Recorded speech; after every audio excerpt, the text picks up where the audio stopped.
Okay, everyone. Good morning. Today is Happy New Year.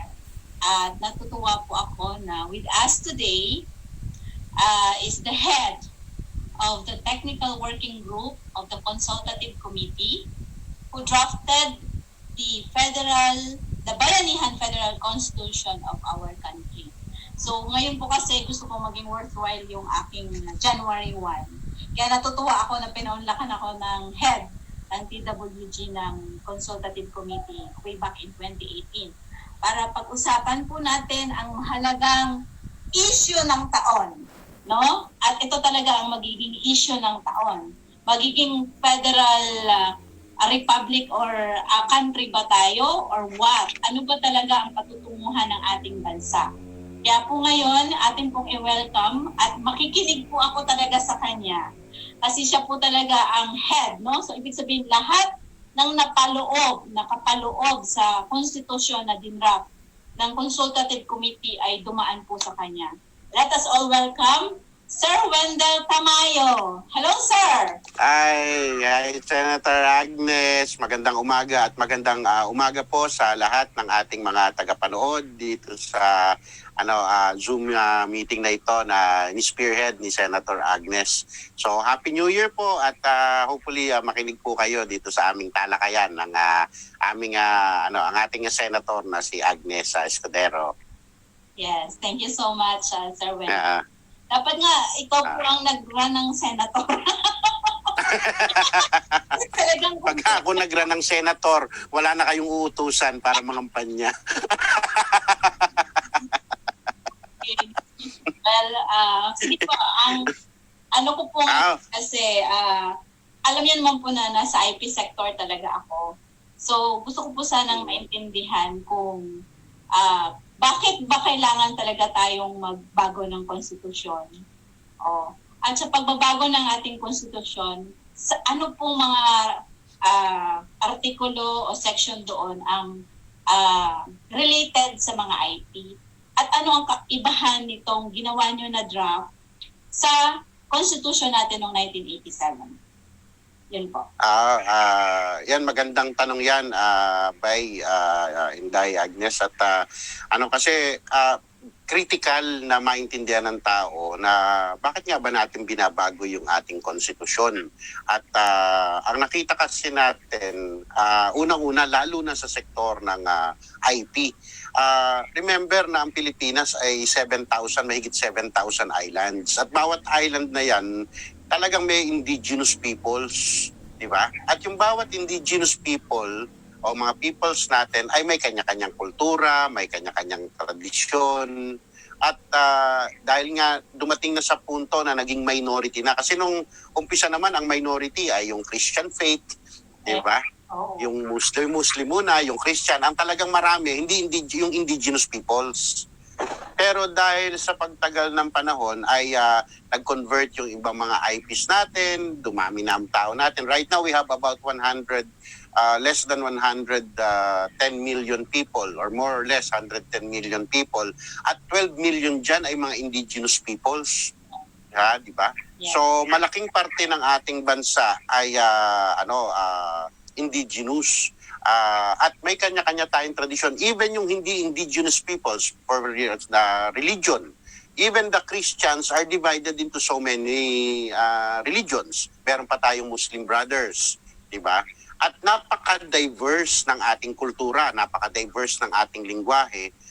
Kaya't nakikita natin na mukhang ito yung isang malaking failure ng ating kasalukuyang sistema under the 1987 Constitution kasi hindi na-recognize at hindi nabibigyan ng karampatang kapangyarihan ang mga minorities natin para mamuhay ayon sa tradisyon, sa kultura, sa lingwahe na meron kayo dahil ang sistema natin ay unitary. Ibig sabihin, kailangan pare-pareho kayo sanay mag-Tagalog.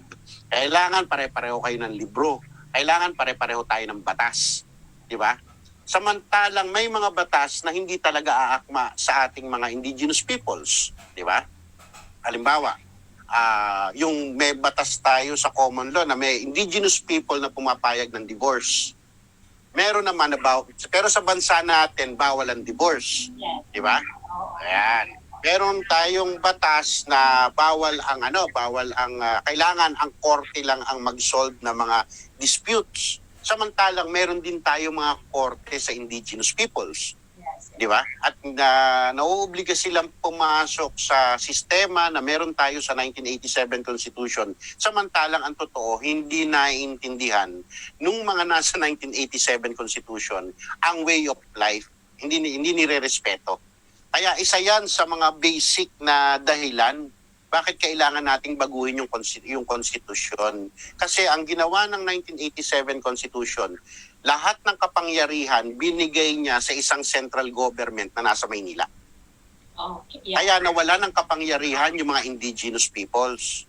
Mhm. At kung ano mang kapangyarihan yung binibigay sa inyo sa kasalukuyan, hindi naman kapangyarihan, kung ano man yung role na binibigay sa mga indigenous peoples, yan ay subject pa rin o nananatili pa rin sa kamay ng isang national government. Kasi like for example, yung IPRA law, diba sa inyo? Yung Indigenous Peoples Rights Act. Yung Indigenous Peoples Rights Act, ang gumawa niyan ay hindi yung mga indigenous people. Ang gumawa niyan yung Congress. Yeah. Kaya hanggang ngayon, nararamdaman pa rin, alam pa rin natin na yung karapatan, yung gusto talagang mangyari ng mga indigenous peoples natin sa iba't ibang panig ng bansa ay hindi pa rin na-address ng IPRA dahil hindi naman yung indigenous peoples ang gumawa at nag-approve. Ang nag-approve Kongreso. So, yan yung isang malaking dahilan. Sapagkat ang tawag natin dyan ay yung over-centralization of power. Na lahat na lang ng kailangan gawin sa inyong tribo.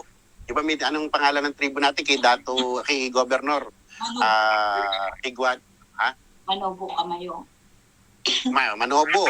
Yung ating mga manobo, kailangan pang magpapasa ng batas para mamuhay bilang manobo dito sa Maynila. Ano naman kinalaman ng mga taga-Maynila sa buhay ng mga taga-manobo?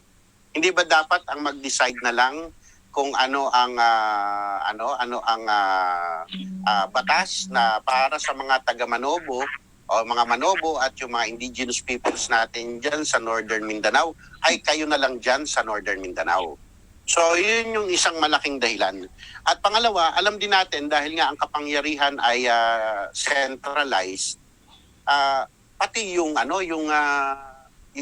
resources, both in terms of financial o yung pera at yung ekonomiya ay kontrolado ng national government. Walang mangyayari sa Northern Mindanao sa mga lugar kung saan nandoon yung IP natin nang hindi pinapayagan ng central government. Di ba? At kadalasan ang nangyayari pa, ang nagiging biktima ng quote-unquote development ay yung mga indigenous peoples. Kasi ang klase ng development, di ba? Ang klase ng development na ginagawa ay yung naisip dito sa Maynila. Hindi yung kung ano yung dapat at gusto ng mga indigenous peoples at mga people ng rehiyon. Na sa atin, ang dapat na mangyari dyan, at yun naman ang panawagan na ng matagal na ng mga indigenous peoples, ay yung development dyan sa Maynila, hindi katulad ng gusto naming development. Kasi may paniniwala, may kultura, may tradisyon na kailangang irespeto upang makita ang tunay na pagunlad. Sabi nga sa akin nung isang speech na narinig ko kay Cardinal Tagle, yun daw bang kanyang tiyuhin na araw-araw nakapagsisimba, na kumakain lang ng talbos ng kamote, saging na saba, pero masaya, lagi nakangiti, laging payapa. Hindi rin ba development 'yon? Oh. Di ba? Kasi kung ang pananaw sa development kailangan maingay, maraming bato, maraming sementado, pero hindi mo ginagalang ang kalikasan, hindi mo ginagalang ang tradisyon ng mga tao, baka hindi rin development 'yon.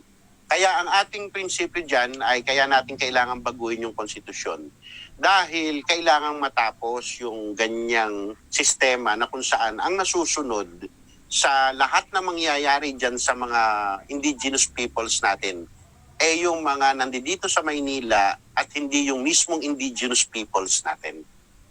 So yon. So isa yon. So bakit natin tatanggalin? Sapagkat ang gusto natin baguhin, sapagkat sa 1987 Constitution, bagamat may mga probisyon na nakalagay upang irespeto ang karapatan ng mga indigenous peoples, na natili itong pangarap, nanatili itong papel dahil yung totoong kapangyarihan ay hindi binigay sa ating mga mamamayan, kundi binigay sa Kongreso. Kaya laging may batas nakalagay, as may be provided for by law. Yes. Ang ibig sabihin nun, yung kapangyarihan para gawin yung batas na makakabuti sa indigenous peoples, wala sa indigenous peoples, nasa Congress. Opo. Yun ang problema. Yun ang problema at yun yung kailangan nating i-correct dahil yun ang isa sa mga dahilan kung bakit patuloy after 30 years ay hindi pa rin, o more than 30 years, ay hindi pa rin na gaganap yung mga adhikain natin para sa tunay na kalayaan ng ating mga indigenous peoples. Oo. Sir Wen, natutuwa akong pakinggan yan ngayon. Kasi ibig niyo pong sabihin, pag maging federal na tayo, kung dito sa Bukidnon, gagawan, may project ang mga katutubo na gusto nilang gawin. Hindi na yon ipapapasa talaga sa Congress. Hindi na. Ba ng mga katutubo, yun na yun ang pwedeng mangyari, ma-develop na talaga siya agad-agad. Ang mekanismo kasi na inilatag natin diyan, yun yung federalismo. Opo. Kasi like for example, meron kasing mga enabling provisions sa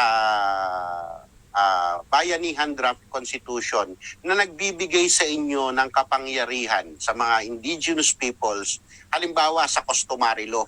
Yes, okay, go. Diba? Go.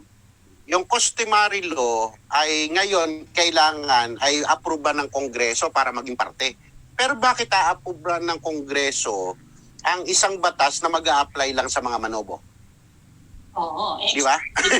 Exclusive naman yun, di ba? Exclusive naman sa inyo lang yun. Hindi naman mag-a-apply sa akin dito sa Bulacan yun.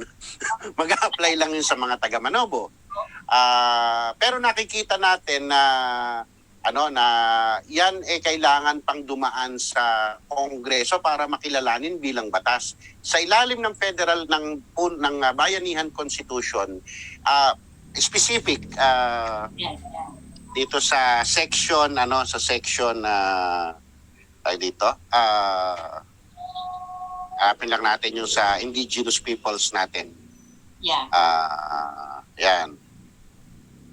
Yan dito, eto section 9 ng Article 15. Sa section 9 Article 15, isang example to.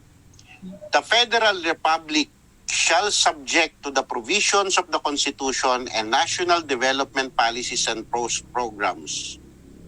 Respect the primacy of customary laws of indigenous peoples to their ancestral domain and lands, and all resources found therein to ensure their economic, social, and cultural well-being. Yang provision na yan, wala yan sa 1987. Anong ibig sabihin nito? Meron pa palang isa pang paragraph para tapos natin. Ancestral domains which are communal properties cannot be alienated. Anong ibig sabihin po noon? Dahil communal properties, hindi pwedeng ibenta yung ancestral domain. Yes. Di ba?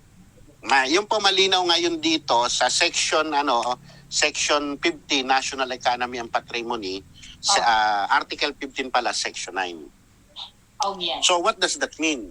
That means that the customary law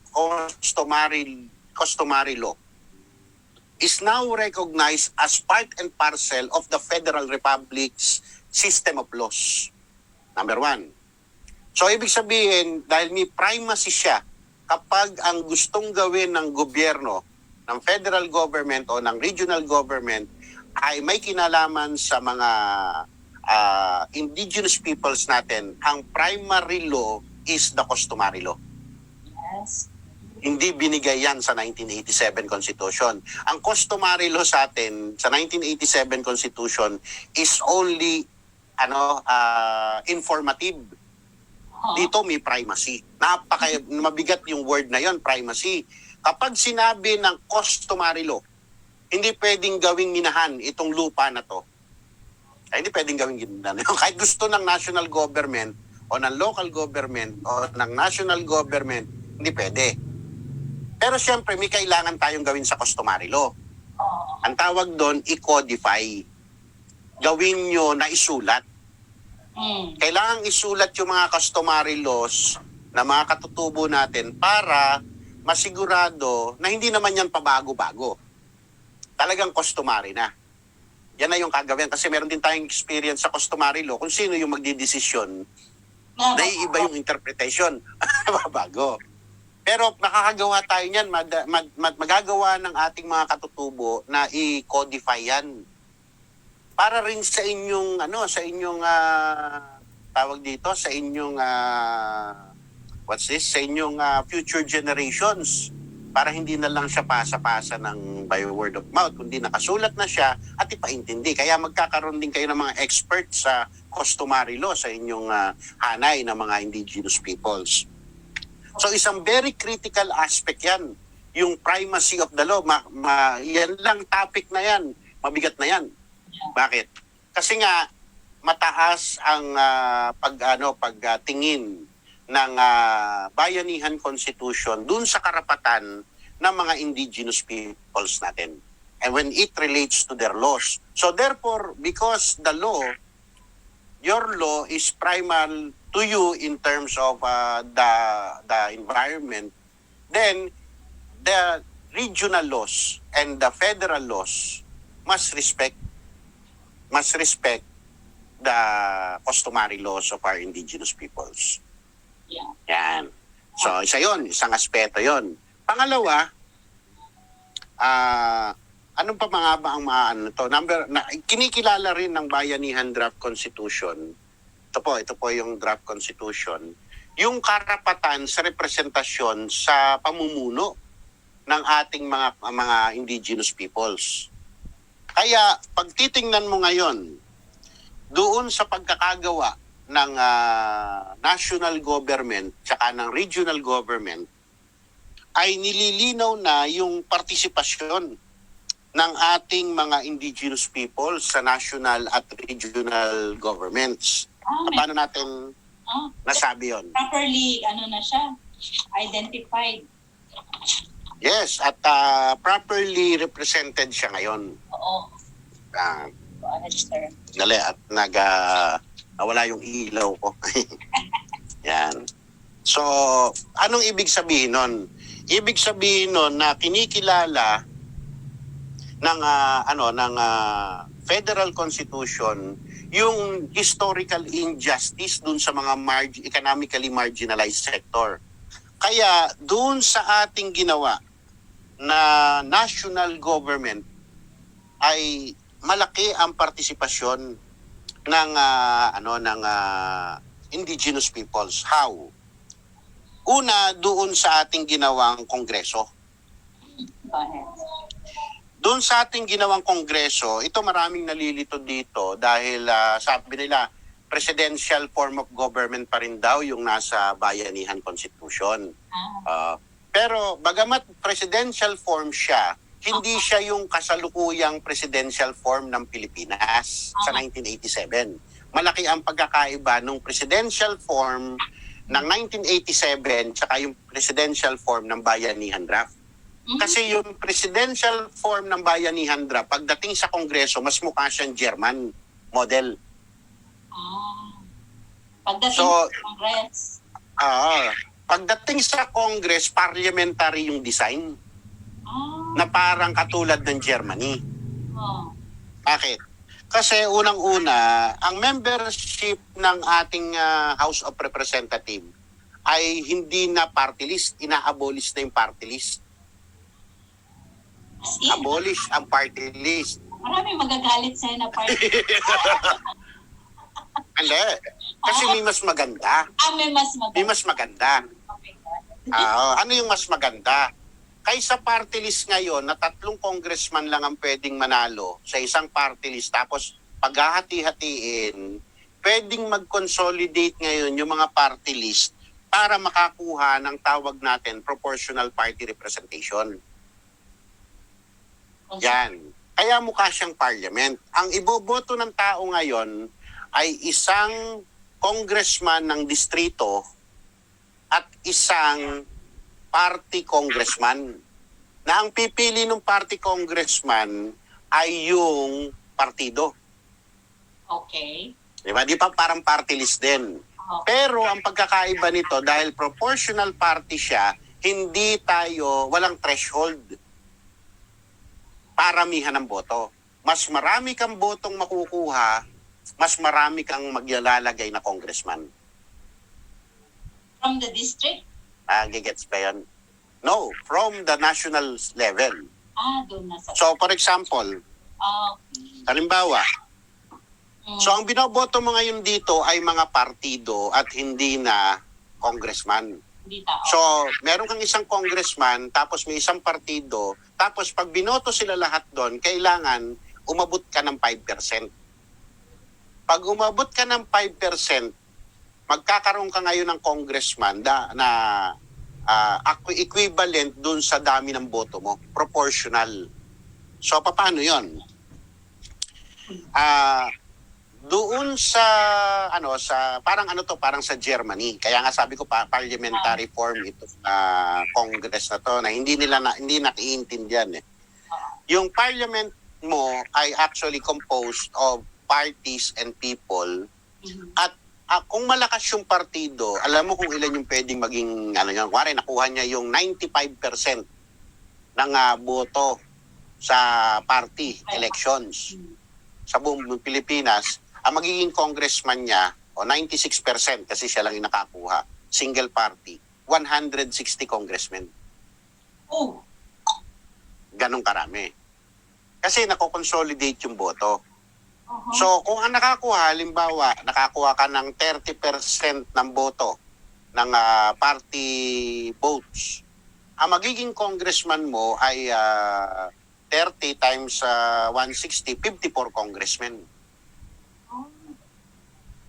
Ganon na makukuha mo. Kung 50%, 80 congressmen ang uupo para sa partido mo. Kaya para siyang Germany. Kasi sa Germany, ganon yung sistema sa parliament. Boboto ka ng partido, kaya mas malakas yung partido kaysa dun sa individual na congressman. Yan. Pero ito ngayon, paanohan ng ideolohiya at programa di gobyerno. Diba? Hindi lang ito pasikatan. Kasi kung pasikatan lang gagawin, ang mamumuno actually dyan sa House of Representatives, hindi na yung district congressman. Ang mamumuno dyan ay party congressman. Na ini-elect din ng tao. Yan yung isa. So, paano naman nagkaroon ng IP doon? Kasi under sa section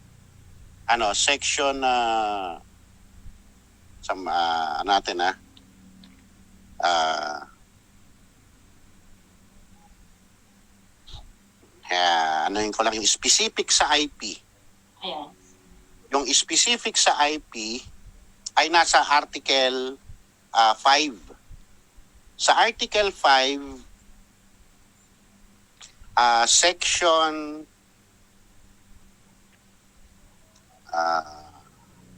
Article 5, Aggregation of Coalitions. Okay.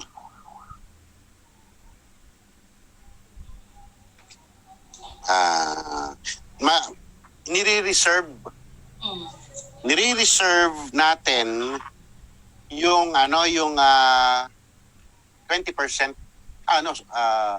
20% nung ating mga mga congressmen para sa mga marginally economically marginalized sector kasama ang indigenous peoples. So that would be So, our answer. For 3 elections, 3 eleksyon pag na-aproban yon.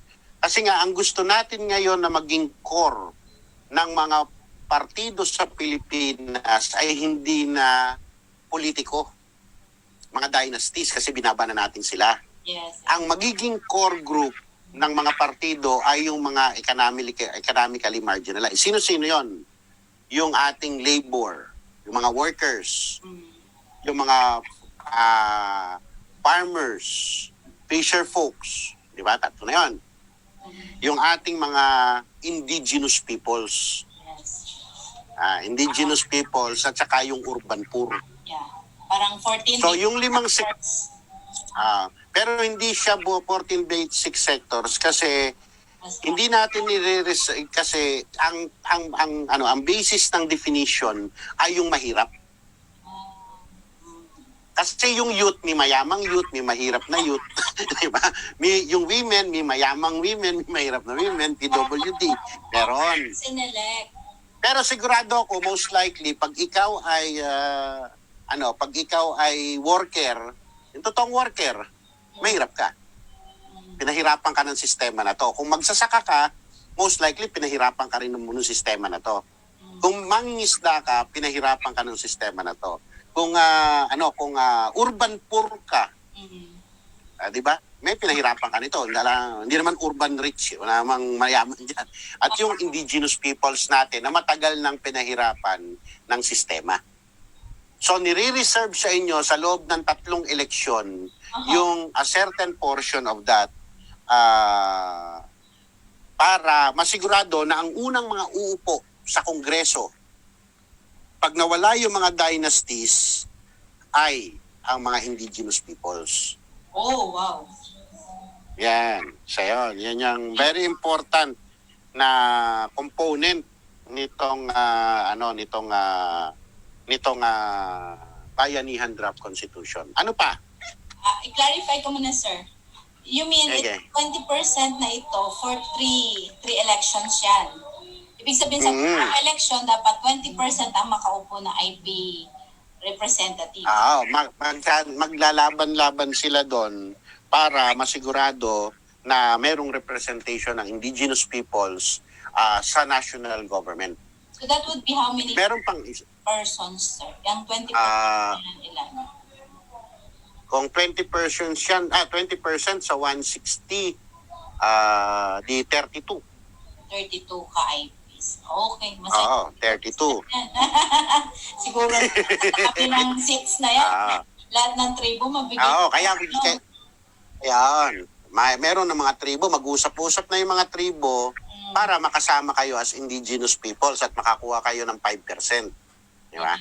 Kasi naka-reserve sa inyo yon para mag-qualify. Huwag niyo bibiyak-biyakin kasi anong nangyari sa party list. Dahil nga na-bastardize siya. Paano ba nga binurara sa Tagalog. Binurara. Ngayon ang umuupo rin ay hindi naman yung sektor. Maganda sana sa 1987 yung idea. Pero dahil unitary nga yung system, ang Kongreso rin ang gumawa ng batas, bakit naman nahayaan ng Kongreso na hindi dynasties ang maupo? Di ba? Kaya yung ginawa nilang batas at yung interpretasyon sa ginawa nilang batas, ngayon, nakita mo nangyari sa party list, lahat puro dynasties na halos. Pinipili yung mga kilala. Yung mga kabayad. Okay. So dito, hindi mangyayari yon. Hindi mangyayari yon kasi unang-una ay unitary, federal na nga yung system. So hindi na pakikialaman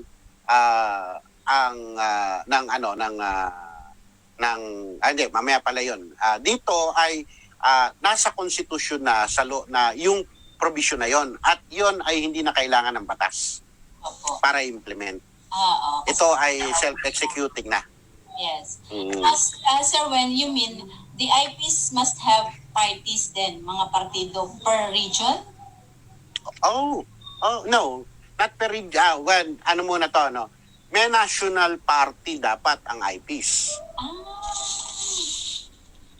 National Kasi ang iboboto mo, isang national party siya ng mga indigenous peoples para ngayon, yun ang iboboto ng lahat ng IP. Yeah. Eh dahil may 12 million tayong indigenous peoples, may 12 million votes siya. So more or less about 20 to 25% yun. Yeah. Di ba? Kung 20 to 25% yun, pag 20%, 32 congressman niya. Pag 25%, 40. Wow. Ganon. Dapat pala by now, Ganon yung...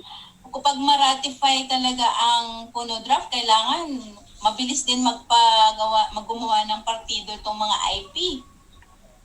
Kaya nga sinasabi ko sa inyo, di ba? Kaya nga ginagawa natin to. Oo. Para maintindihan naman na, at wag nyo nga hati-hatiin. Kasi pag hindi kayo nakalusot doon sa 5% threshold, Oo. hindi kayo magkakaroon ng congressman. Wari, di ba, 25%. Sabi nyo, hindi gawa tayo ng 10 kada tribo, hiwa-hiwalay tayo. Oo. At yung mangyayari, lahat kayo makakakuha ng 2%. Oo. Alam, maupo sa inyo. Oo. Dapat magkaisa talaga.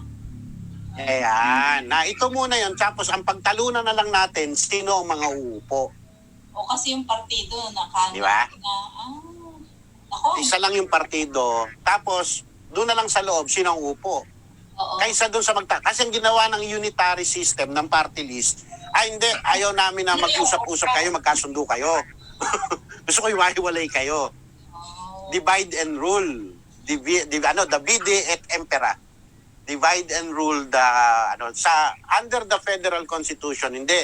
Unite and lead. Wow. Yun ang principle. Unite and lead. Magkaisa-isa kayo.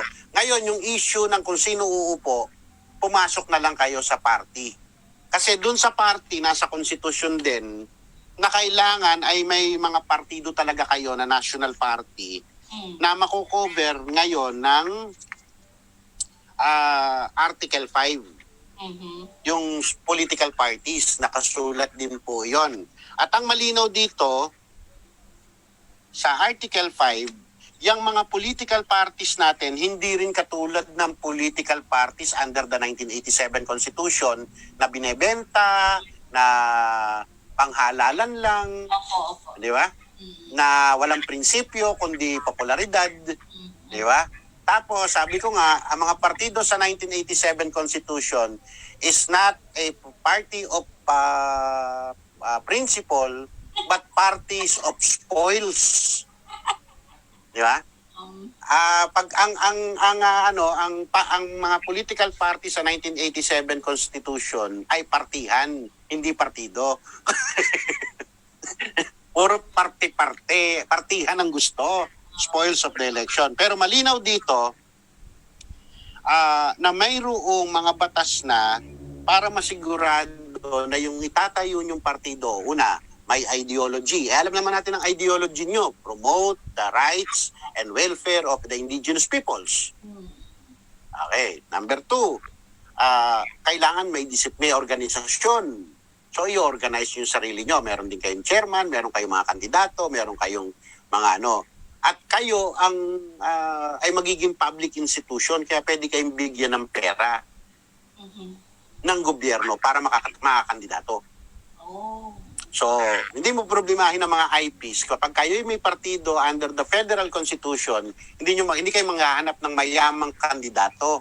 Maghahanap kayo ng may prinsipyong kandidato kasi hanggat kayo ay maayos na partido under the federal constitution, ang pangtakbo nyo sa eleksyon ay manggagaling sa federal government. Oh, wow. Di ba? Sounds good. Bago yun. Oo, kasi... Ngayon, kung may mayaman, kung merong mayaman na gustong tumakbo, ang kalaban niya, hindi pera mo na mahirap ka. Ang pera ng partido na galing sa gobyerno. Eh, sinong mayaman tatakbo? Eh, kung may 1 milyon siya, may 2 milyon tayo sa partido, paano siya mananalo sa atin? Eh, hindi naman natin pera yon. Pera yon. Pero yon, ang pagkakaiba, i-audit tayo ng COA. Kailangan sumunod ka dun sa mga batas na kailangan, hindi pwedeng puro lalaki lang ang partido. Kailangan may babae, may kabataan, di ba? Ayan, doon mo naman sila papasok. Ang kanilang karapatan ay hindi nilagay sa konstitusyon, doon sa membership sa Kongreso, kundi doon sa membership sa partido. So, another design balancing yon. So, wala na tayong partido ng kababaihan, wala na tayong partido ng kabataan, pero dapat sa loob ng IP party, may babae at bata. May PWD, may solo parent. Ala. Okay. Diba? Hindi nyo pwedeng sabihin, hindi nyo na pwedeng sabihin na bawal na ang pangit sa partido namin. Bawal yun. Biro lang. Gusto lang po maging masaya. So, isa yan sa sa mga bagay na kung ikaw ay indigenous people, ngayon mo lang maririnig na binibigyan ng importansya sa isang federal constitution, particular sa Bayanihan Federal Constitution. Pero hindi lang doon. Kasi ang pinag-uusapan pa lang natin ay representation sa sa federal or national government. Meron ka pang regional government. And of course, if the indigenous peoples are strong in a certain region, edi kayo mananalo dyan sa regional government. Ang isang example na malinaw dyan ay yung tinatawag natin na asymmetric treatment ng Cordillera at saka ng Bangsamoro. Okay. Di ba? Ano ibig sabihin ng asymmetric treatment? Sa asymmetric treatment, ang ibig sabihin, yung mananalo sa Bangsamoro at sa Cordillera are most likely sa regional assembly, both at the district level at sa local government level. Kasi ang ginawa nating member ng regional government, doon muna pala tayo, ay dalawang klase. Okay. Diba? Doon sa congressman, meron kang dalawang klaseng congressman. Yung isa ay ini-elect mo by party, yung isa ini-elect mo as district congressman. Yung katulad ngayon. Opo. Meron ganun, oo. So dalawa yon, party tsaka Dito naman sa kabila, sa regional government, dalawa rin ang i-elect mo na member ng regional government. Yung isa ay by your province or highly urbanized city. So let's say dyan sa inyo, Cagayan de Oro, sa region nyo, di ba, ang highly urbanized city. Yes. So ang Cagayan de Oro will have, kung taga Cagayan de Oro ka, iboboto mo yung representative ng Regional Assembly na dalawang Regional Assembly member, o RAM, Regional Assembly member, isa, taga Cagayan de Oro. Yung pangalawa mong iboboto is a party that represents a sector.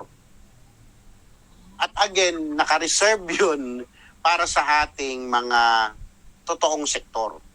So, regional party siya. Regional party. Okay.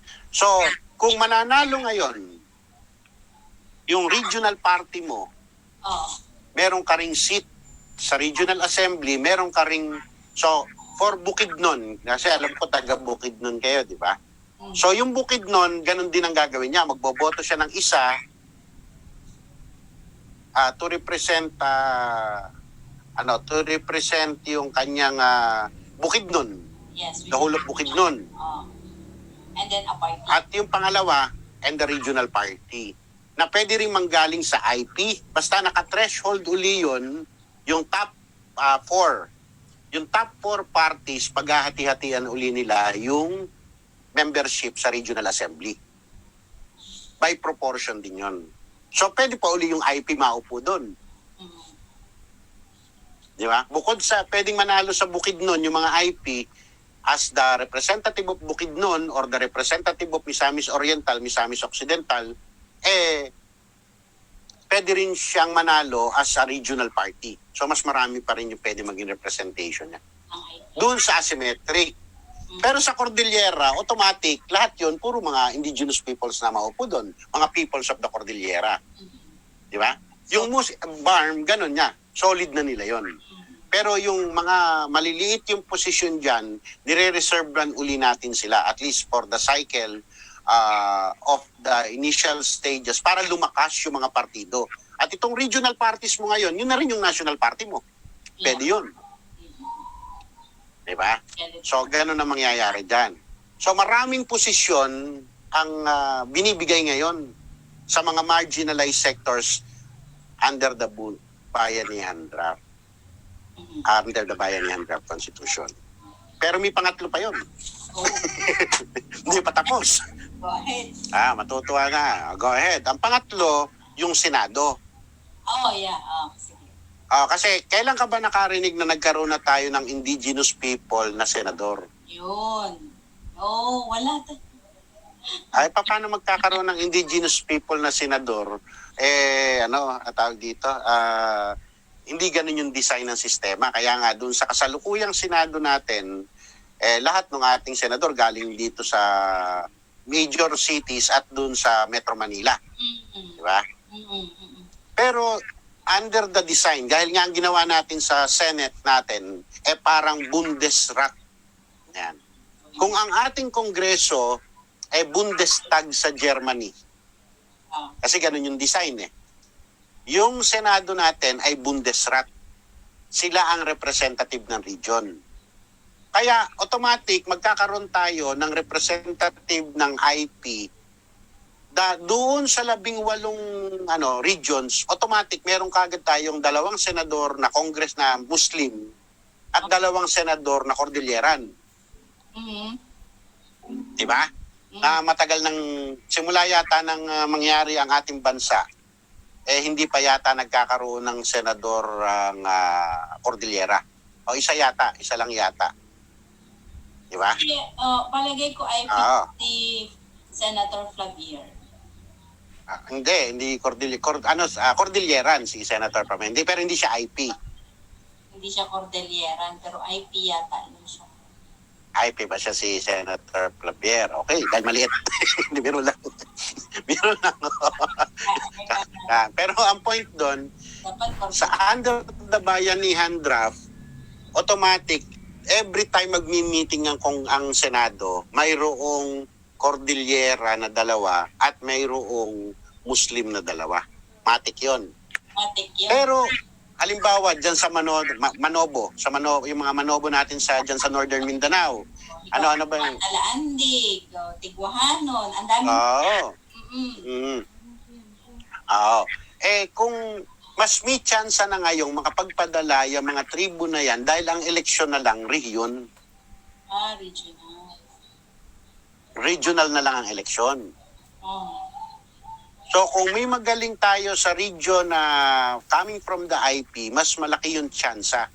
Dahil nga, unang-una, may congressman na kayo. Di ba? Mas marami na kayong pwedeng maging congressman. Pwede na kayong maging regional assembly. So kung magiging malakas kayo sa isang region, pwede nyong trabahuhin na merong kayong mga regional representatives na pwedeng tumakbong senador sa rehiyon para pumunta sa Senado. So, stepping stone talaga itong dito sa region. So, kailangan malakas talaga ang regional, region. Kasi yun ang... at balance sa national. Pero actually, sa distrito pa lang, sa local government pa lang, sa distrito at sa probinsya, magpapalakas ka na kasi pagka malakas yung partido ng IP, pati yung governor, pwedeng pwede nang manalo ngayon. Kasi kayo yung mga pinarioritize para sa mapagbubuo ng partido. Ay, thank you. Matutuwa sila. Intindihan talaga. Yun yung... Kasi nga, ang sinosolve natin dito ay historical injustice. Di ba? Kasi, katulad ko, di ba, pinadalan mo ko, Ate Agnes, nung dapat pala sinuot ko, nasan ba yun? Hanapin ko nga. Dali, matusan. Sa susunod natin, may pinadala nga pala sa akin. Indigenous people din ako. Kaya lang kami yung na-mainstream. Okay. Kasi nung nire-research ko talaga yung aking lineage, ako ay kaapu-apuhan ni Sang Pamigat Senapati Jayadewa na siyang sang pamigat ng ng Tundun. Taga rito siya dito sa lugar na to. Ang pangalan naming matanda ay What's the meaning of San Pamagat? Then something like that. Ruler? You mean ruler? Sang Pamigat. Yan ang tawag diyan ay Datu, parang mas matanda pa actually sa Datu. Under the Majapahit Empire, yan yung mga rulers of kingdoms that are part of the empire. The Majapahit. So, ang Tundun ay part of Majapahit, ang Butuan, ang Medang. So, kayo dyan, meron din kayo dyan, yung kabarkada ng lolo ko na hindi na nga nila kilala ngayon dun sa, pumunta ako doon sa Butuan. Ang pangalan ng kanununuan nila doon ay Sang Pamigat Dewata. Tapos dyan sa Muslim area, ang pangalan ng ng kalululuhan nila ay si Sang Pamigat Medang. Yun ang lolo ng mga Maranao, Maguindanao, bago pa maging Muslim. Nandiyan dyan din si Sang Pamigat. You mean under pa ng Majapahit Empire yan, ha? Under pa ng Srivijayan. Kaya lang medyo paano daw tayo kasi yung Srivijayan Empire, yan naman nandiyan naman sila sila Raha Humabon. Pero ang matanda nilang lolo si Sang Pamigat Cebu. Tao yun si Cebu. Lugar yun ang apelyido nila lahat doon. Okay. So yung mga Sang Pamigats na yan ang nagbuo ng tinatawag natin na confederation. Magkakaibarkada rin yan, may customary law sila. So pag trinace mo yung mga totoong, kasi ako ang sa lola ko, ako ay Gat Salihan. Di ba? Pagka may Gat ka sa pangalan, royal lineage yun. Yung mga Gat Bonton, Gat Puno, Gat Balayan, yan mga Pero yung mga yan, mga puro kanununuan na yan, yung Gat Maitan. Pero ang napangalanan sa history natin ay yung mga Gat. Natatandaan pa yung lineage. At yan talaga yung indigenous peoples of the Philippines.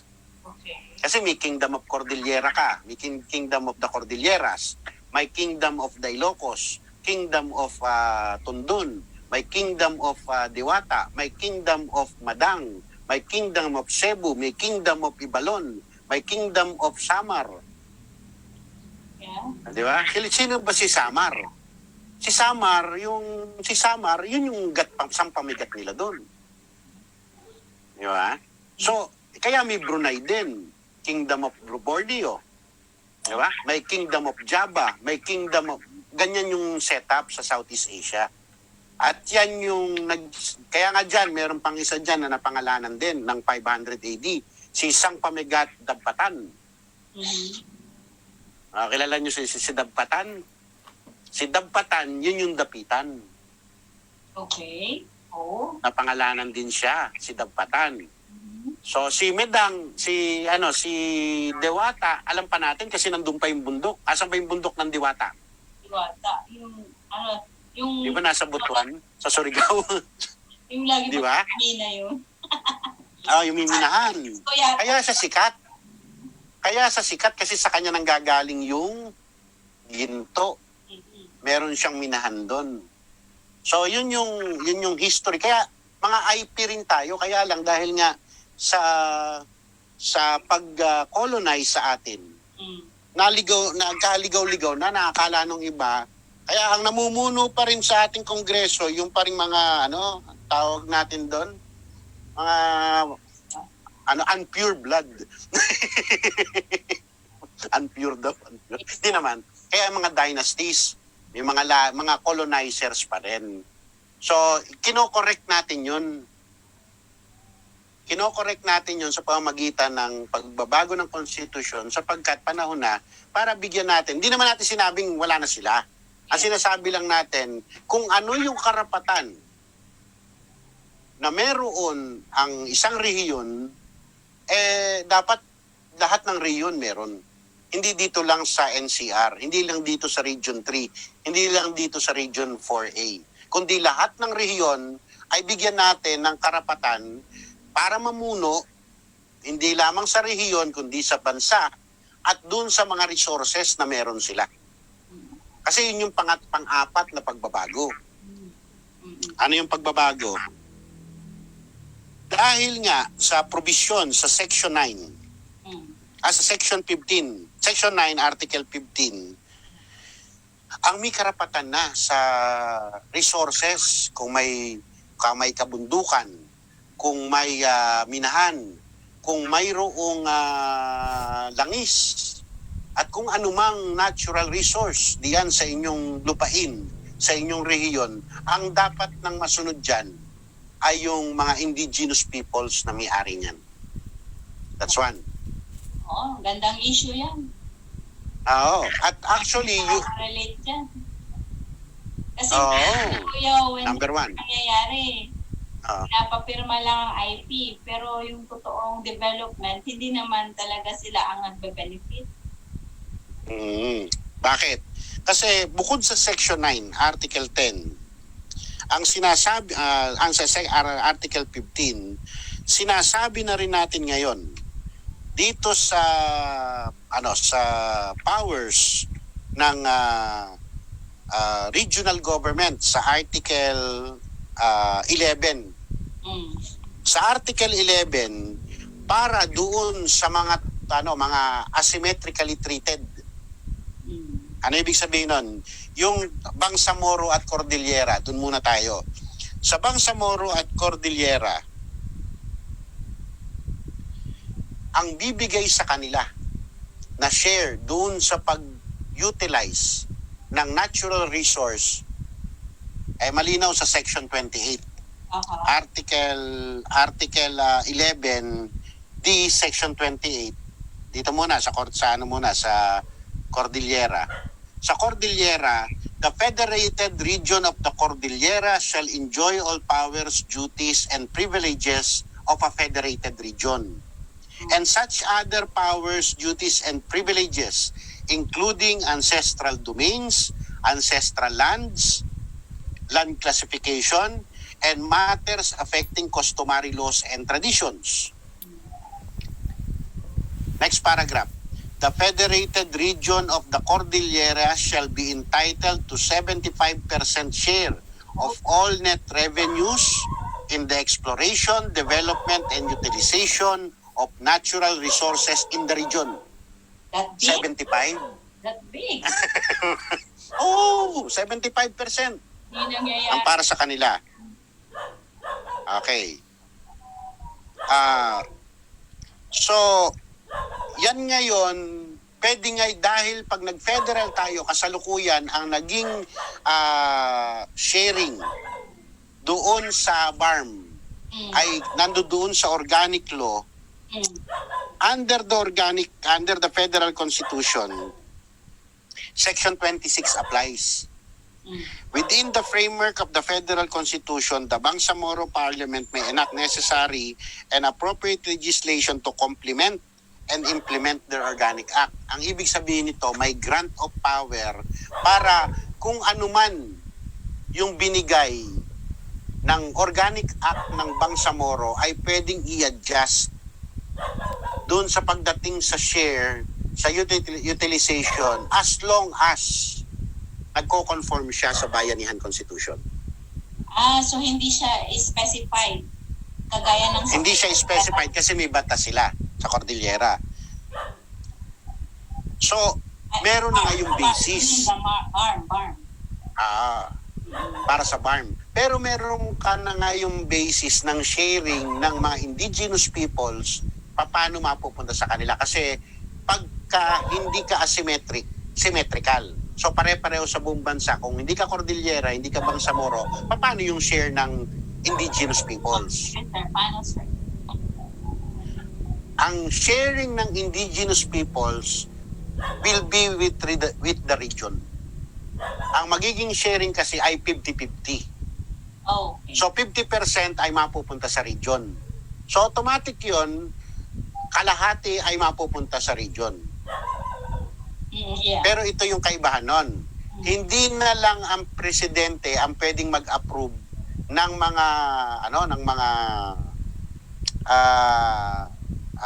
what's this? Ng mga agreements pagdating sa sa utilization.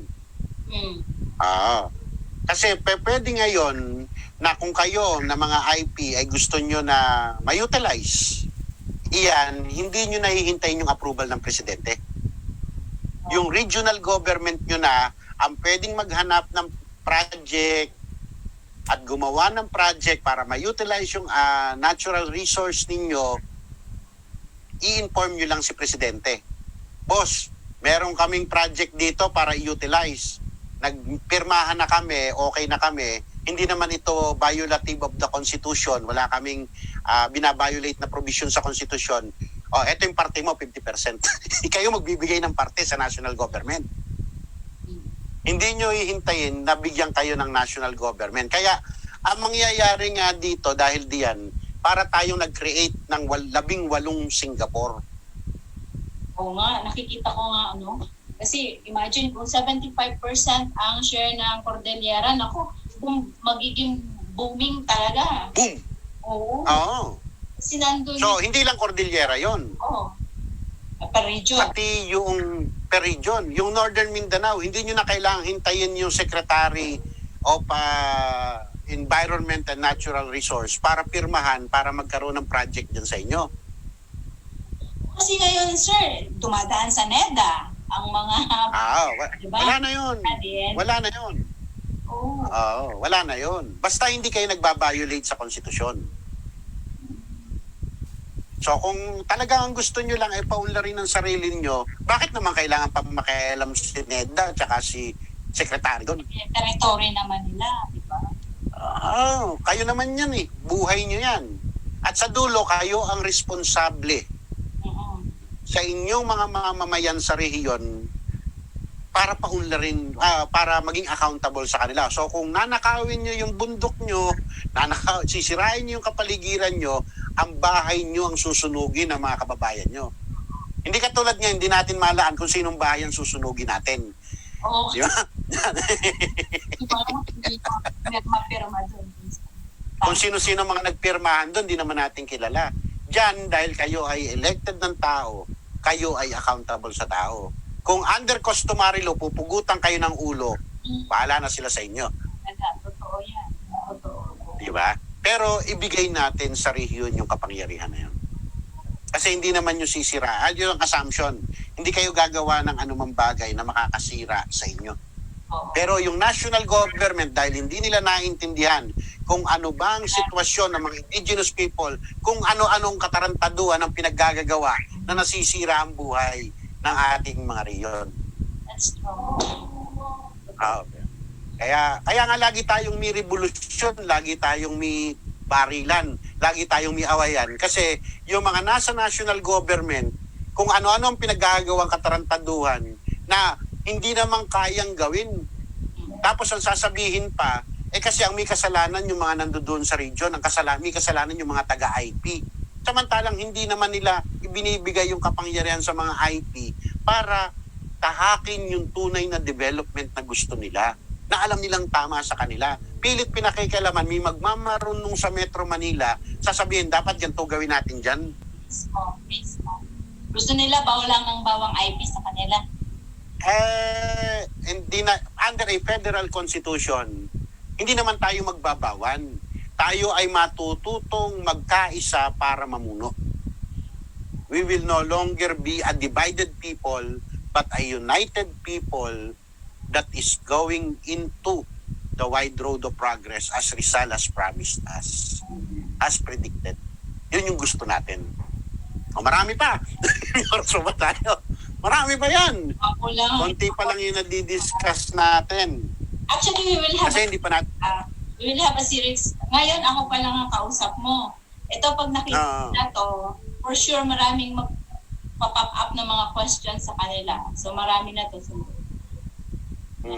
Ayun, yun ang gusto natin. Yun yung ating offering sa ating amang lumikha, sa ating inang lumikha ng ito yung gusto naming idalin na balita ngayong 2021. Katulad ng No Limit Tangere na isulat na rin to. Hindi lang naiintindihan pa ng ating mamamayan. Kaya kailangan nating ipaliwanag. At nagpapasalamat kami sa iyo, Sen Agnes, kay Bay Inday, at sa lahat ng ating mga IP leaders na gustong matutunan at marinig to sapagkat kayo yung gumagawa ng paraan para makarating ang tulad ko na nandito sa isang maliit na kwarto pero makakarating yung balita sa inyo at habang naiintindihan nyo ito, paliwanag nyo rin na maganda ito para sa IP, lalo na dun sa mga kabataan. Kasi itong konstitusyon na to ay konstitusyong magpoprotekta sa heritage ng ating mga indigenous peoples. Dun sa future na merong pambundok na pwedeng puntahan yung ating mga kabataang IP. Pero may wifi dun sa bundok. Ano siya? Kasi kapag ang magdidesisyon ay national government, ang magiging desisyon ng national government sa wifi, o konti lang naman yung tao sa bundok. Bakit natin lalagyan ng wifi na matulin? Hindi naman tayo kikita dyan. Pero kung ang pera nandiyan dyan sa inyo, ang resources nandyan, baka mas matulin pa yung wifi sa bundok kasi kung konti lang gumagamit. At pinopondohan nyo ng regional government, ng IP government, ng local government kasi ang resources nasa inyo. Hindi kayo manghihingi sa DBM. Yeah. Pagka nalaan nyo pa siguro kung magkano ang magiging pondo ninyo. Di ba? Ang tansya ko nung i-draft namin to dahil dun sa provision sa financials, mga nasa 60 billion. Pero tinataya ko ngayong 2021, ang dapat na budget na mapunta sa Northern Mindanao at sa mga probinsya, lungsod at mga barangay ay dapat 100 billion. Yan dapat. Alam mo kung magkano lang ang bibigay nila ng 2021? Ang tansya ko baka mga nasa 40 billion lang. Tapos hindi pa sigurado kasi marami dyan. Yung mga IRA most likely madidelay yan. Kasi maraming mamamayan natin ang hindi magbabayad ng buwis ngayong taon na to. Kasi walang kakayanang magbayad ng buwis. At kung hindi nyo talaga kayang magbayad ng buwis, makipag-usap lang kayo sa BIR. Sabihin nyo, 2024 na kayo magbabayad pagka federal na. Pero totoo yun ha. From a legal perspective, pwedeng hindi muna kayo magbayad ngayong taon na to kasi merong pandemya. Kung tatakutin kayo na ikukulong kayo, para na, nakakulong naman kamo kami sa bahay eh. Pero bakit, tsaka bawal kang ikulong. Kasi hindi mo naman sinabing hindi ako magbabayad ng buwis kahit kailan. Sasabihin mo lang sa BIR, boss, mahina benta. Wala pera. Wala pera, pandemya eh. Wala pera. Mahina benta. Kung pandemic, baka pwede, 2023 na ako magbayad ng buwis. Hindi pwedeng sabihin ng BIR na hindi. Kaya pwedeng hindi ho kayo magbayad ng buwis next year. At ako, kung hindi nyo kaya magbayad ng buwis, huwag kayo magbayad muna ng buwis, i-defer ninyo. Kasi mas mabuti nang hindi kayo magbayad ng buwis kaysa isaran nyo yung kumpanya ninyo. Makes sense din. So, wag mo na. Di ba? Kaya makiusap lang ho kayo sa BIR. Nakakukuha nga kabayad kung sarado ka na. Kasi ang dami kong mga kaibigan na nagsasabi sa akin, they would rather close their business. Kasi mabigat yung buwis eh. Panahon to parang gera, meron ba nangungulekta ng buwis pagka-gera? Ang nangungulekta ng buwis pagka-gera yung malupit. Hindi naman siguro malupit ang gobyerno natin para hirap na tayo lahat, kukolektahan pa tayo ng buwis. Lalo na yung mga maliliit na nagtitinda lang ng maliit na negosyo, may 6-5 tauhan, na talagang ang binubuhay na nga niya, yung tauhan niyang 6 na yung pandemya. Di ba? Totoo. Na pinipilit lang na mabuhay, yung nagtitinda ng karinderya. Siya, Sen Emily, ang dami-daming binubuhay. Huwag ka muna magbayad ng buwis, Sen M. Let's take this part to greet muna our Nasarap ng kwentuhan natin. and most especially dun sa talagang nagpupush ng federal constitution natin, ano, yung Hugpong Federal Movement of the Philippines, si Chairman Tizon, at ang lahat ng mga members ng Hugpong talaga na ngayon talaga umaarangkada na eh. Meron na talaga silang mga ano ngayon, paano ipupush. At tumutulong na sila sa bagong sistema, bagong pag-asa talaga. Nakikita ko na pinupush na talaga nila. So, congratulations. Sila Camardi Sige yan. Sila, ano, di ba? Yung mga regional directors natin ng Hugpong Federal. Kaya napapasalamat din tayo sa kanila. Saka maraming tulong ngayon ng Hugpong dahil sa support ni Secretary Abisado. Ang daming natulong. Kapatayo ko yun eh. Ang daming sa na bahaan talaga. Sobra. So sa lahat po ng mga nagsusulong ng Federalism Constitution, lalo na ang Puno Draft, pinapaigting po namin ngayon ng, especially with the head. No, si Sir Wendell po ang head ng Technical Working Group ng Consultative Committee. Kaya alam niya ang in and out ng ating constitution na yan na irinaran natin na yan. Ano? Lalo na rin si Ding Generoso, susunod na sending. Magkakaroon ng session with sending. And of course, sa lahat po ng mga IP na nanonood ngayon, kung meron po kayong mga tanong, pwede nyo pong isend sa akin sa Messenger and I will make it a point na magkaroon ako ng announcement kung kailan ulit tayo makikipag-meet via Zoom kay Sir Wendell at saka kay Sending in the future. Para yung mga tanong nyo, kagaya ngayon, meron siyang nababanggit. Yung iba, hindi ko kaagad-agad nakaka-catch up din yan. Ano? So, syempre, nakikinig sila. Yun. So, kung ano po yung mga pangutana ninyo, mahinungod-aning Federal Constitution, isulat yun na ninyo karon kay kung naanatay mga pareho ni Sir Wendell na pangutana nato ato jud idirekta sa ilaha. Actually Sir Wen, meron silang tanong sa akin draft pa naman daw po itong Puno draft. So meron pa ba daw time na magbigay pa sila ng iba nilang alam mo yun, provision para dyan sa draft na yan? Or is it too late already? Hindi po, ako sa akin, we can discuss. Wala naman pong, hindi naman tayo, pero wag na tayo magdebate. Iba kasi yung nagdidebate sa nagdidiscuss. Kasi ang challenge sa atin ngayon is to get as many of your ideas and kung talagang merong kulang. Kasi katulad ngayon, yung iba kasi nagsasabi dapat ganito, dapat ganito without understanding. Pero kaya nga kami ayoko rin magsalita ng kadalasan kasi nga yung sinasabi nila alam ko namang nandito. Kaya lang hindi diba? Nandito na eh.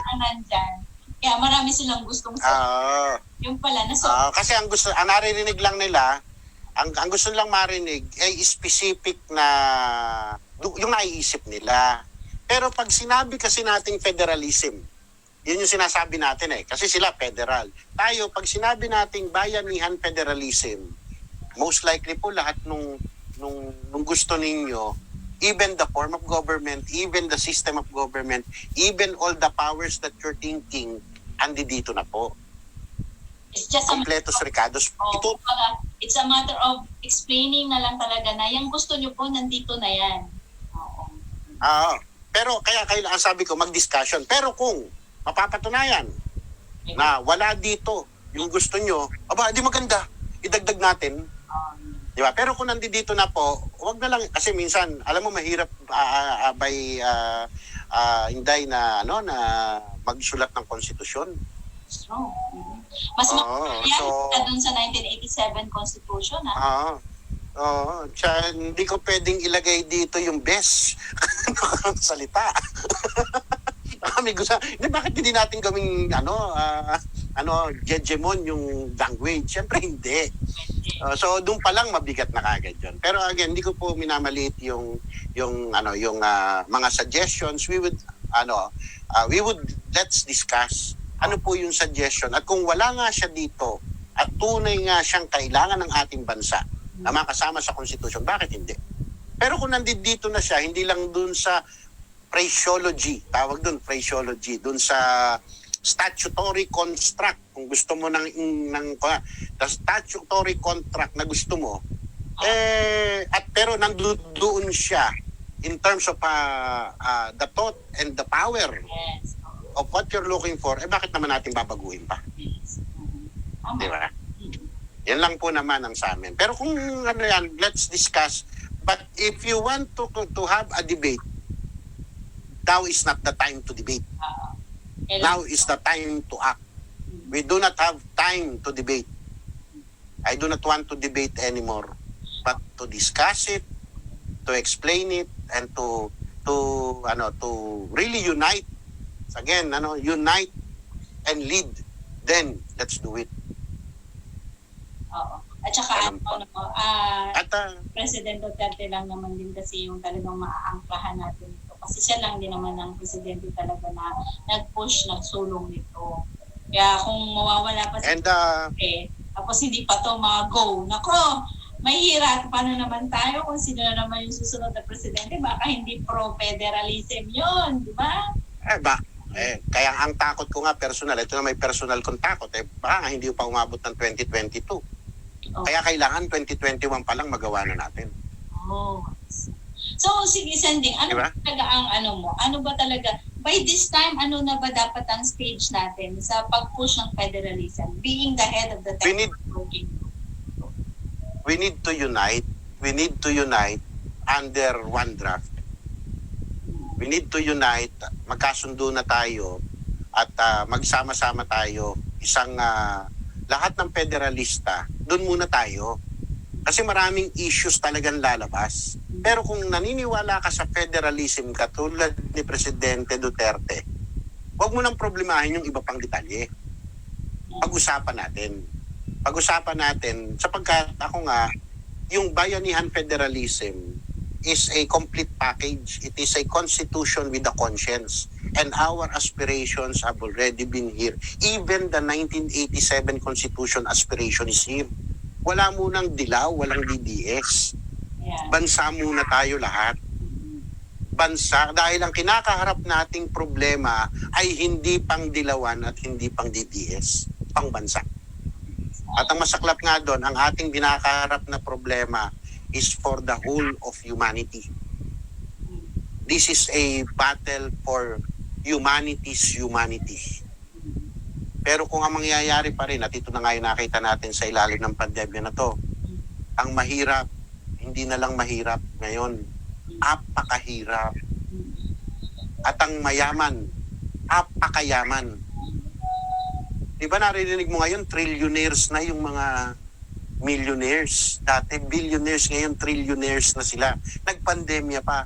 Pero maririnig mo rin by Inday, ang nagutom, ang hindi nagkaroon ng Noche Buena kagabi. Actually, yung kagabi, isa sa pinakamalungkot na Noche Buena na naranasan ko sa nakakaraang 25 taon. Very austere. Hindi lang austere. Dahil alam mo rin na habang kumakain ka kagabi, alam mo nung isang gabi, nagkasama kami ni Parindig, nadaan uli ako dun sa May Luneta, dun sa lugar kung saan nag-aaral ako nung college sa Padre Paura. Kumain kami dalawa, dun kami na mahinga ng konti after the broadcast.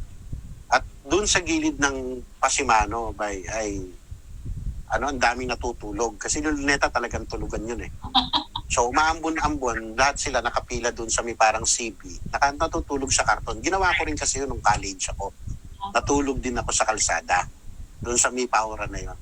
Pero nalulungkot lang ako kasi that was the day before the New Year. At nung sila yung naalala ko nung habang nagluluto kami dito ng Kopman. Simple lang, 20 tayo, para lang masabi may Pasko, di ba? May bagong taon. Pero naaalala ko yung mga kababayan natin na walang bubong, na walang tutulugan, na walang kakainin dahil dinaanan ng bagyo, dinaanan ng pandemya, nawala ng kabuhayan. Hindi pa ba tayo manhid na tayo bilang bansa sa kanilang kalalagayan? So, it was very sad. It was a sad New Year actually, but it is also a year of hope, of new hope, new life, a new prayer, hopefully for all of us. Because if we cannot use this time to do what is good, then we have to ask ourselves, why do we live with bad? Totoo. Sa ka na naging emotional ako doon. Pero siyempre gusto natin na masaya ang ating ang ating bagong taon, puno ng pag-asa. Dahil yan talaga. At yung pag-asa na yan, sa panahon na ito ay kailangan nating sabihin na may pag-asa sa bagong sistema. May pag-asa tayo bilang bansa basta magkaisa tayo. At wag na tayong magpabulag doon sa mga oligarchs, doon sa mga ginagamit ng oligarchs para bulagin tayo. Ano yon? Guns, goons, gold. Tayo na, kunin na lang natin yung guns, goons, and gold nila at gamitin natin sa kanila. Pero Sir Wendell, ito po bang pag-ratify nito, ano po bang proseso? Magpapilibisito pa po ba tayo? Kailangan natin ng plebisito. Alam mo, marami kasing aspeto ng ratification. Under the 1987 Constitution ay sinasabi niya na kailangan i-ratify ng people. Kasi merong means May means sa 1987 Constitution at doon nga nagiging naliligaw yung iba. Pero pag titingnan mo kasi yung proseso ng ratification, and this is also what I studied during the time that we were doing the Bayanihan Constitution, is that ratification takes many forms. Di ba? What are the forms of ratification? In 1899, ang ratification ng Malolos Constitution was done by the signature of Emilio Aguinaldo.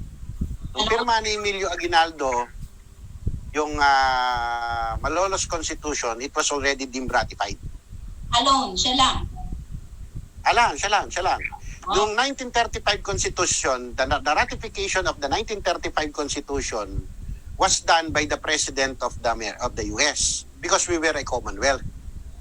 So it was Theodore Roosevelt who signed our 1935 Constitution and made it into a Constitution. Okay.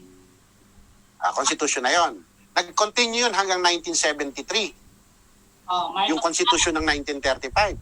1973, ang ratification naman was made by the decision of Haveliana. Yung Haveliana case. Kasi ang ratification na ginawa nila doon, taasan ng kamay ng mga barangay captain. Constitution. Diba? Bata pa tayo noon. Tapos nagkaroon ng kaso sa hindi pa ako pinapanganak niyan eh. 1973. So, kamay na. Taasan lang ng kamay at sabi ng case sa Supreme Court, it is a question beyond the powers of the court because they cease to exist upon the ratification of the 1973 Constitution. So, na-ratify siya. Yung ating yung ating 1987 Constitution is also is the only constitution that has actually been approved by the people. Through the people pa. Diba? But to a plebiscite. Plebiscito. Oo. Through a plebiscite called for the purpose. So sa atin, ang sinasabi natin ngayon ay dahil maraming forms of ratification, ang question is, how will we ratify this? Yeah. How will we ratify this? Ako ang sa akin, pag tinatanong ako niyan, it is the people that we should ask because the people is sovereign. Yes. It is the sovereign people who will say how this will be ratified. So, ngayon, ang tanong, paano gagawin ng taong bayan? Darating tayo sa pagkakataong ipapakita na rin sa atin at makikita natin ang kabuuan ng plano ng ating mamamayan dito sa draft na to. Kasi remember, the President submitted this to the people. He did not submit it to Congress. His very words is, if the people Quote, unquote. understand this, quote unquote, understand this, I know that they will that they will approve it. Oh, so binigay niya talaga. Ganun sinabi niya. Binigay niya sa taong bayan. So, ang So, decision. huwag niyo nang tingnan sa Kongreso. Okay. So, So, ang tanong na lang doon, by what way, yan ang magandang ngayon, pag-usapan. In what way natin ma-ratify na mga taong bayan yan na pandemic ngayon, di ba? So, anong means natin ngayon yan, sir? baka pwedeng Meron na kaming idea, para naman yung mga kahugpong natin dyan at mga ka-allied, alam mo yon, ganun pa lang dapat gawin. Kasi hanggat hindi natin sinasabi na ito pa lang dapat gawin, na legal, at wala tayong masasagasaan na batas, hindi rin naman yan sila mag-a-act. So, kailangan talaga natin. Ako, sample dyan, become part of the BSBP, bagong sistema, bagong pag-asa. Meron po tayong link para makasama kayo sa ratification. So, kailangan natin ang mga tao na magpakita na talagang sila ay kasama natin. At sumama sila doon sa ginawa nating link, maging member sila ng BSBP, and doon po magsisimula yung proseso ng ratifikasyon. Doon sa BSBP. Kasi remember, the Constitution, the Bayanihan Constitution is a constitution that proposes a transition. Yeah. So doon sisimula na tayo sa transition. Actually, na-create na natin yung federated regions. Okay. So we're no longer in the part of, we're just formalizing everything. Okay. So, sa mga kababayan natin, kailangan ipakilala natin yung bagong pag-asa, bagong sistema, bagong pag-asa page. Kasi virtual lang naman tayo ngayon muna. Oo. Hindi man tayo pwede magkita-kita at hindi nga tayo pwede magsandugo. Hindi pwede tayo maghiwaan tapos papalitan ba blood compact. Hindi na uso muna ngayon. Ngayon lahat virtual. Itong ginagawa natin virtual. Nandiyan ka sa bukid na, nandito ako sa Bulacan. Di ba? So, ang bottom line natin is that we do everything virtually. Yeah. But we have to have one vessel. And the vessel is the Constitution. And the Constitution, the Federal Draft Constitution needs people. Yeah. Saan kayo pupunta para maging kabahagi kayo ng Federal Constitution? Pumunta po kayo sa BSBP page. May ilalagay po kaming link doon. Sabihin nyo na kayo gusto nyo maging part ng bagong sistema, bagong pag-asa, the push for the Federal Constitution, at doon natin pag-usapan. Ano yung next move natin? Yeah. Kasi ang magne-next move niyan, hindi ho ako. Ang magne-next move niyan, taong bayan. Correct. Di ba? And the leaders of the people. Kasi sa dulo, kailangan nating sagutin yung tanong sa atin ni Presidente. Pero kailangan may vessel yung pagsagot doon. Di ba? Hindi pwedeng hiwa-hiwalay tayo, mga kapederalista. Tapos, Hindi pwedeng merong tayong isang ganito. Watak-watak. Again, ang prinsipyo, not divide and conquer, unite and lead. You unite your region, unite your bayan, unite your province, unite your region. Then we'll unite nationally. Pag united na tayo, then we will act.